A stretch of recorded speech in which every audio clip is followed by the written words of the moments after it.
Obrigado, gente. Obrigado, John, obrigado a doutora Maria Emília Gadelha. Não vou ser injusto, talvez eu esqueça alguém, então fazer geral até para ganhar tempo. Obrigado pela presença de todos vocês.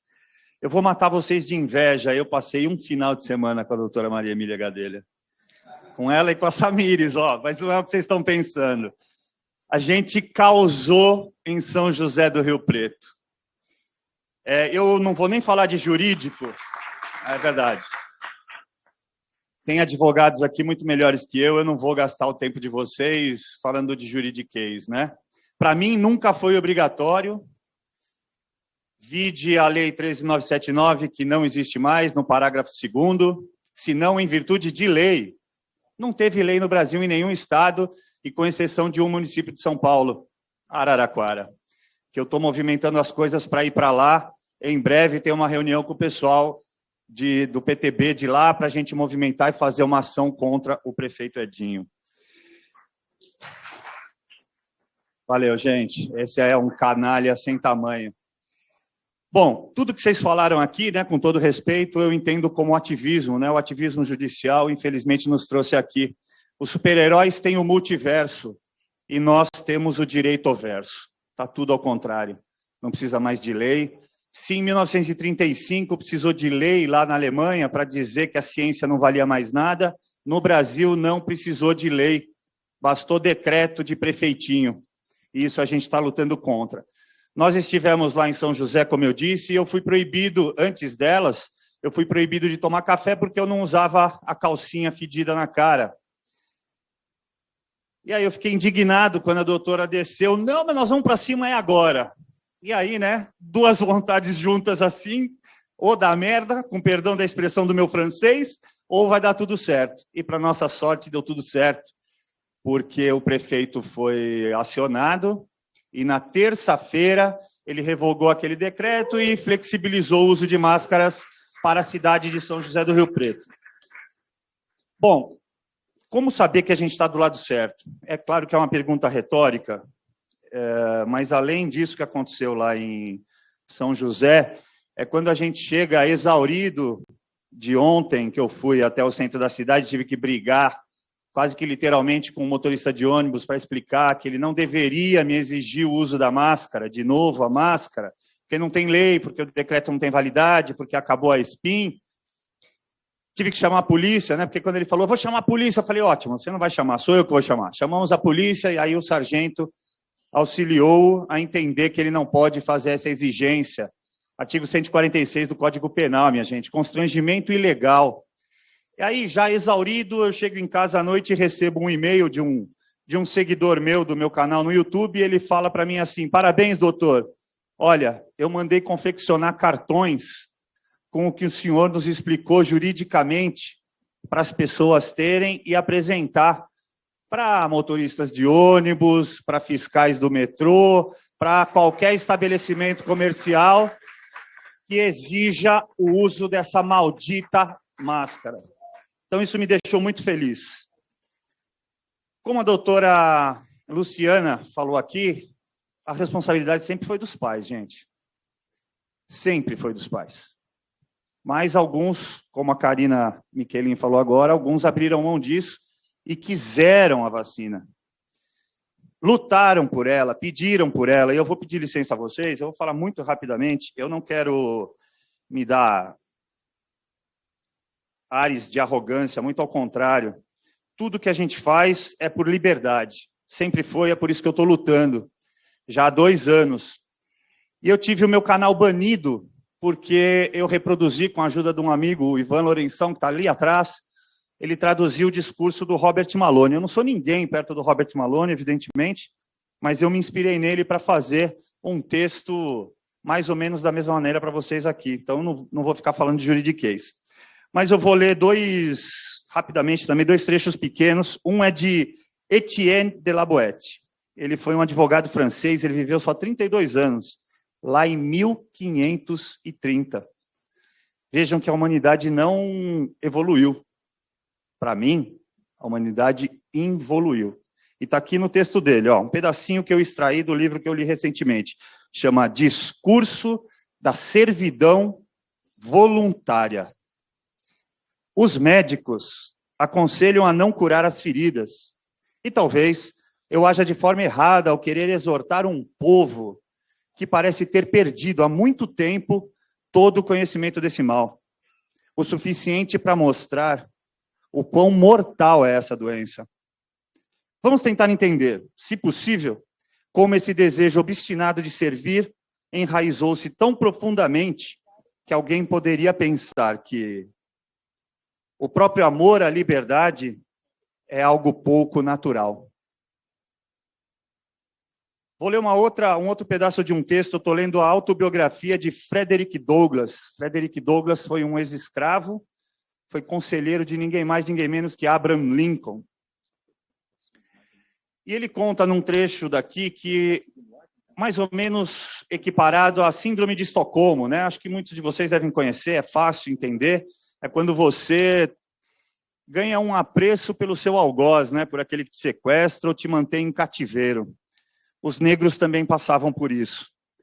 Nessa aqui ele diz assim, ó, ele fala sobre a disputa, né? O capítulo é Capatazes e Mortes Impunes. Quando eles se encontravam em fazendas diferentes, eles disputavam quem era o melhor senhor, quem era mais rico, quem era mais benevolente, quem dava os castigos melhores. Eu não estou brincando. Quem dava os melhores castigos. Essas disputas terminavam quase sempre com uma briga entre as partes, e aquelas que chicoteavam supunham ter ganho a parada. Pareciam pensar que a grandeza de seus senhores era transferível para eles mesmos. Consideravam ruim o bastante ser um escravo, mas ser escravo de um homem pobre era considerada uma verdadeira desgraça. Não mudamos quase que absolutamente nada. Bom, aqui inicio e vou direto ao final, gente. Em homenagem a essa expressão Invisíveis Experimentais que a minha amiga fez, eu escrevi mais ou menos em versos bem mal escritos, peço desculpas, mas só em homenagem também ao Dr. Robert Malone. O dele chamava Nós, os Donos do Mundo. Esse aqui é Nós, os Invisíveis Experimentais. Nós, os invisíveis experimentais, que não renunciamos à nossa liberdade, de nossos direitos e garantias fundamentais, que fomos humilhados, segregados, aviltados e covardemente difamados. Nós, os invisíveis experimentais, vítimas de um sistema corrupto, formado por falsos ungidos, fingidos, travestidos de angelicais, guiados por seus interesses escusos, bradando virtudes e falsos dilemas morais. Nós, os invisíveis experimentais, ousados direitos incansáveis e resilientes, movidos por objetivos vitais, que nunca nos declaramos acima do bem e do mal, paladinos da justiça, da verdade e da moral. Jamais nos demos auras de divindade. Somos humanos simples. Somos apenas desejosos de ajudar a humanidade a se livrar dessa catarse, essa hipnose mortal.